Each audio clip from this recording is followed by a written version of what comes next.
Okay. Hello, So how world. are you? This is the first time I'm seeing you, like face to face, so to speak. And we've worked together for years. That's so funny. Isn't it funny? I know. It It's is. great to see you I live. know. I was so excited. So you guys, if you follow me, you've seen, oh my gosh, I brought some of it down to show people. This was our first one, remember? We Oh, did these yeah. little add-ons to the cactus kit. And we've Yes. done, this was our giveaway just this last month with the stitch Nice. markers and the pin. And this is my favorite. This is still my favorite of all the stuff we've done together is the socks. Because I actually wear them, so they're a little scruffy now, but they've held up pretty good. And it came with the matching pouch, which you still have this on the site, right? You know, we're out of those yarns, and the Okay. dyer that has been working on them has sort of changed her business model. So it's one reason why I started, wanting to dye my own yarn. Yes. Tell me about that. I was going to ask you how that came about. Yeah. Well, okay. So kind of going backwards in history, right? Okay. When I first started doing business and deciding to open my own thing and move away from my corporate job and everything, my first business was actually called Dibble Street Design, which explains my email. Right. That's my LLC. And that was all about, I was going to be dyeing fabric. So I had taken dyeing classes and classes, and I was going to shibori dye fabric and then make pillows and bags and things. Cool. I've seen some shibori dyeing online. That looks really neat. It is. It's a fun process.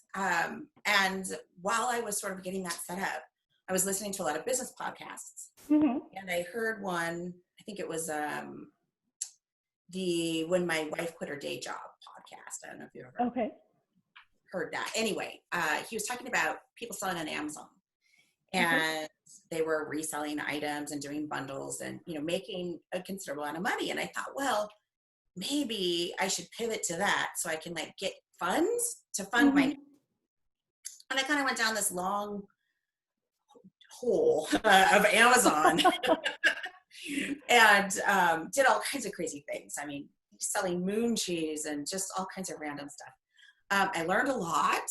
I learned about how they work, and I started doing bundles. And of course, I started coming into the craft world and doing bundles of craft projects, because that's kind of where I love items like that. I started selling on Etsy in 2006 when they first started doing little handsome cocktail napkins around my. Wow, so you've been doing this for a long time. I have, but I never, sort of dedicated myself to really doing the handmade thing. I kept being kind of scared of it and sort of going to the more corporate side of stuff. So, we moved recently. My husband got laid off from his long, 20-year career. And we moved to a different city, bought a fixer-upper house with dye space and creative space galore, and made it so that we actually can just count on ourselves and doing handmade things. That's great. Forward. And he's writing books and helping me with his business because he does wonderful. So have you officially hired him now as one of your employees? Yes, although he's not getting paid much yet. Neither are we, right? So I'm kind of coming full circle back to dyeing, right? Okay. But now dyeing yarn. So that's been really fun. I have a little dye studio set up down in my basement. Kind of half the basement as warehouse and dye studio now. Okay.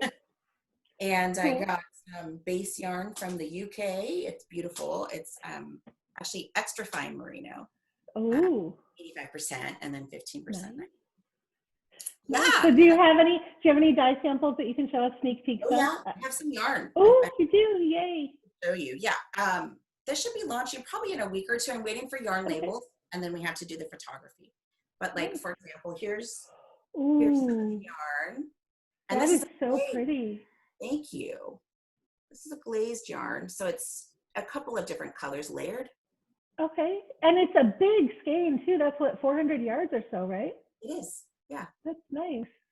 That is now you're buying the bases, so you're not spinning the yarn. It's not hand spun yarn, but it's hand dyed yarn. Very cool. And it's not Mills Lane. Okay. And it's super wash, yeah? It's super wash. Okay. I've learned how to cake it too. So this is nice. the same cake. Yeah, I like it. I like in the cake because you can see how thick each ring of color is and how it's really going to work up. For the self-striping ones I like, or the gradients too. I like that. Right. Yeah. So yeah, we'll be selling them both ways. And then, here's another. So this is more of a variegated. Yeah, and it's got some of the speckling in it too. A little bit, yeah. So this is sort of a navy and brown. Okay. Cool. But this is another one that I've been playing with. Wait, I have to zoom in on that one. Hang on. Ooh, I like that. That's almost like denim. Kind of, yeah. It's got some denim blues in it, as well as like some hits of spearmint. I don't know if you can see sort of the bright. Oh, I see. Okay, yeah, I can see a little bit of green in there. Yeah. It kind of matches your shirt. A little bit, yeah. I did not do that. So that's fun, and I'm working on some other colors. That sounds a lot of fun. Like, so are you going to have one-off colors that like you do a run and then once it's gone, and then you do a different color? Or are you at the point where you're trying to replicate the same colorways over and over again? That's a great question. I'm replicating. Okay, cool. I'm replicating. So what I've shown you here, I'm replicating. I'm going to have a few one-offs because I've been experimenting. Yeah.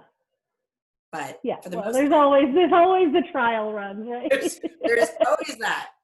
So there will be those for sale. But I'm going to have some consistent colors, and that's good. I'll be sending you some photos of some stuff soon so you can pick something. Yay, I can't wait. I want to make something with it. It looks beautiful. I've been really into the blues recently. My colors are normally purple and green, but I've been like all about blue this year. So that's fun. Yeah. Good. So what else do you have that's exciting in the shop? I know those, I got to tell you the funniest thing. And my husband's going to kill me for talking about him on this interview. But I was cleaning my office because the cleaning lady was coming. Yeah. So I was cleaning up my office and my husband walks in and goes, "Those boxes are neat. Where did you get those boxes?" The ones that you have in your store, because he wants them for organizing his game tokens and stuff. Oh yeah. Yeah. So I'm gonna you were out of stock when I went to look. Are you back in stock on them yet? You are? Okay, good. I'm gonna go buy some soon. Because he's on a kick of organizing his games now, because we moved recently too, a year ago, which is recent, sure. It takes a while. It does, right? Right? So he's on an organizing kick and he wanted some boxes. I just thought that was cute because that was like one of the first things we did. Remember? That's right. Yeah, I still use them. I have one teaching box that I carry around with me every time I go teach. I have a emergency kit when I was doing the fashion show. So it's got all the safety pins and sewing thread and stuff like that. And then I've still got my grab and go kind of project kit that I carry around. Yeah, it's great. I love the boxes. But okay, so tell me about other stuff. What other exciting stuff do you have in the store? Well, I don't know if you saw our recent collection that we came out with. Valley. It wasn't a big launch. It was kind of quiet because I wanted to get it out earlier, but between moving and remodeling, it's just been, crazy town. Never mind a pandemic. Let's not even talk about the pandemic. Yeah, it's a whole new world this year.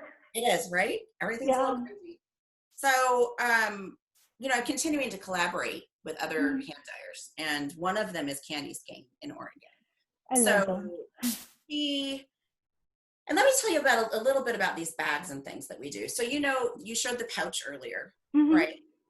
So these are actually, yeah, exactly. These are printed fabric. So we design them. My husband designs these things. Like this, for example, is fashioned after some Mexican blankets that we have, like lap blankets. Oh, cool. So you might recognize, how this. Yeah, the striping pattern. Yeah. So he drew.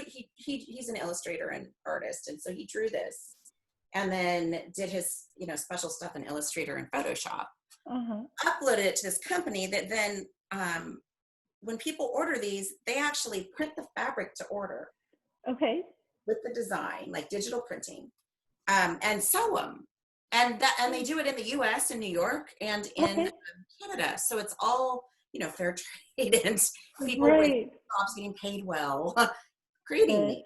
Nice. So that's kind of fun. So, and they're thick. I mean, this is, here, I've still got some of the leftover yarn in here from the socks, but it's like, it's not flimsy. It's got like 2 layers and it's all denim-y, and it's like, these are stronger than my jeans. they're pretty well And made, it's got a little right? leather tag and everything. Yeah.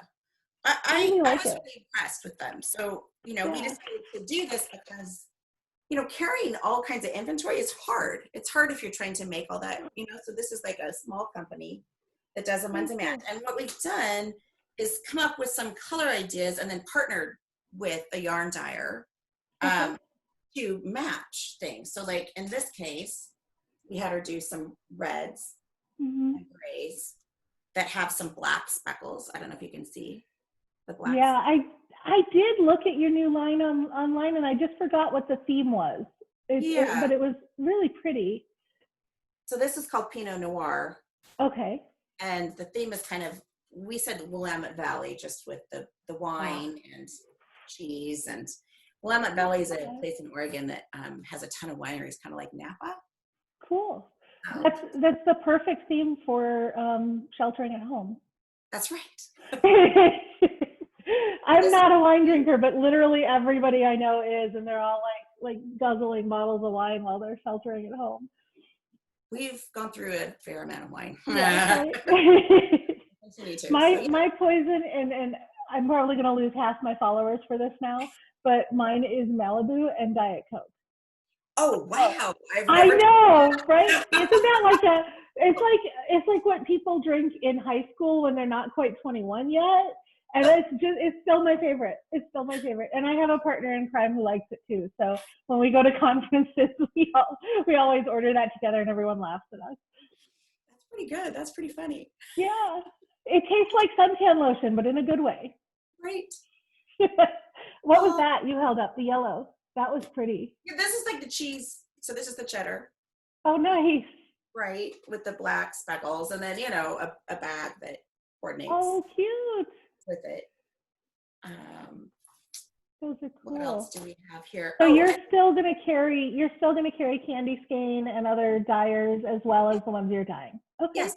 Very cool. I think it makes it more exciting, Yeah, more variety. It's great. I know there's some stores that, and I'm talking even physical stores, where it's like, no, we only sell our own yarn.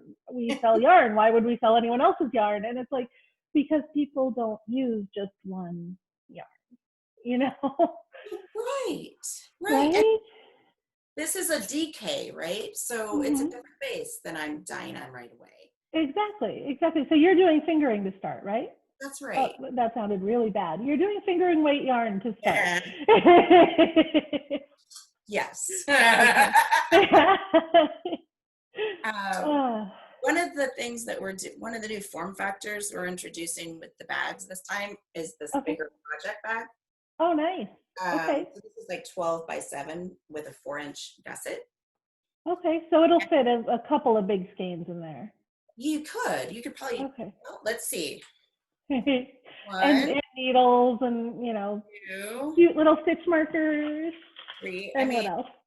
Here it is with 3 skeins I just put in here. Nice. And there's 3 sections. So you've got one section here, sort of a mid section that has 2 pockets in it, and then this other section. So you could probably fit 6 skeins in here. You could probably do a sweater.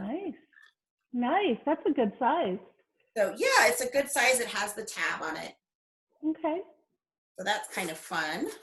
Very cool. And of course you've got your enamel pins, which are my little. That's right. They're my little secret guilty pleasure there. I love collecting those for no reason other than just to have them. We are hoping to do some more pins that Matt is going to design, which is exciting. Okay. And cool. Did he design this one? No, we worked with a local artist named Chi. I met her at a handmade conference kind of thing. Oh, cool. Yeah, so she does these cute little figures and things. It's kind of her style. So we worked with her to design specifically for us, some little characters. Right, that one and the unicorn, right? I like the unicorn one. That's cute too. Well, there's the narwhal. Yeah, that's a good one. With the horn and the llama. Oh, the llama. That's one thing. I keep thinking unicorns, but it's llama. It's a llama. Yeah. But some of our things have little horns, so that's okay. I get mixed up sometimes. But they're so cute.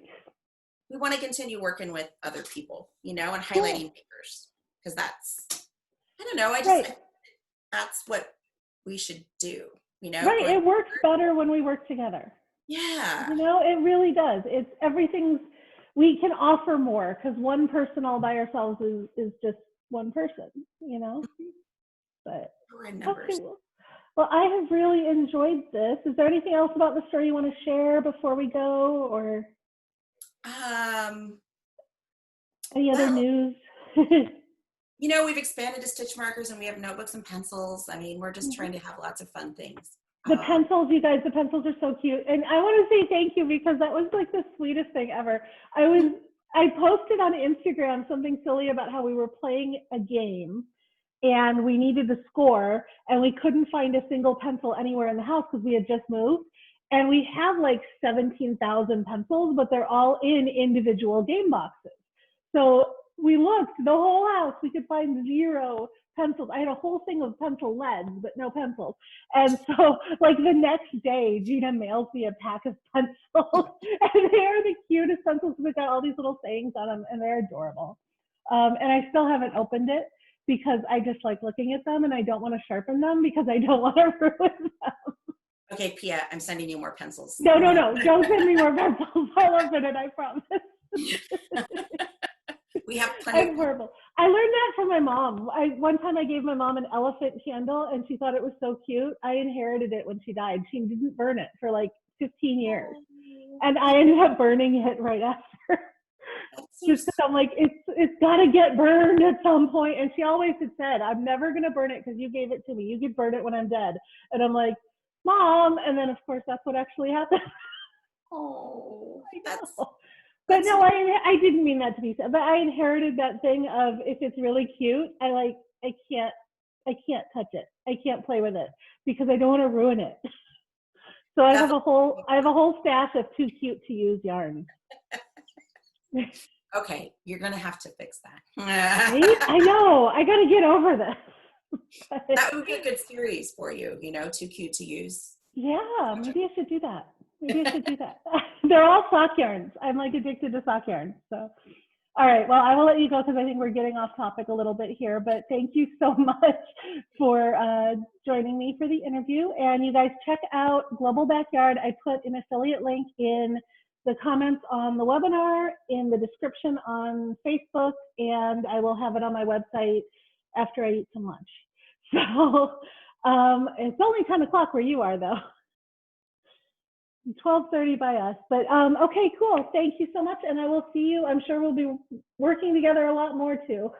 Absolutely. Thanks so much. Good to see you. Bye.